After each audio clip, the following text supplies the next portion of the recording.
US President Barack Obama has rejected Israeli criticism of a nuclear deal with Iran, saying Tel Aviv's vision of an ideal agreement with Tehran is unrealistic.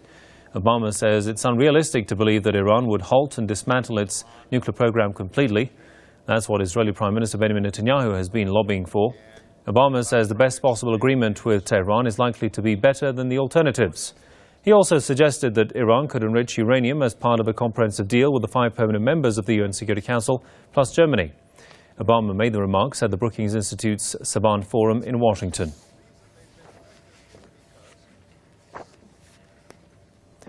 Let's go to London and talk to Christopher Walker, political commentator. Welcome, sir. Mr. Walker, first of all, what do you think the Iranian deal with the P5+1 means for Israel?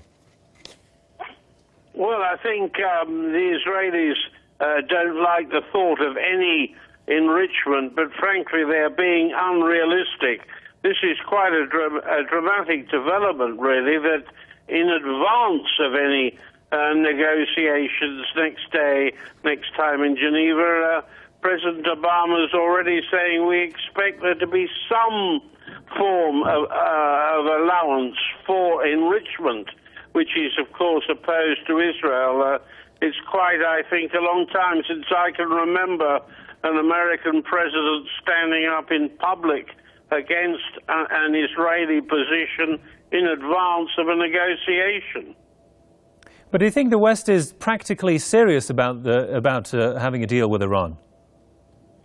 I do, yeah. There's absolutely no doubt about it. The question is what the deal is.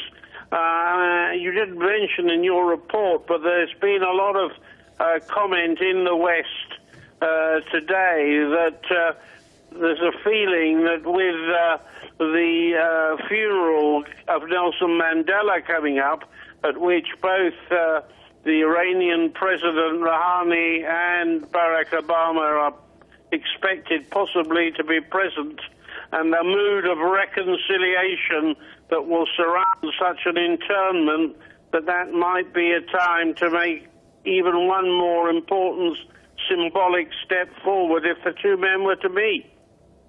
Indeed. Christopher Walker, political commentator from London. Thanks for your thoughts, sir.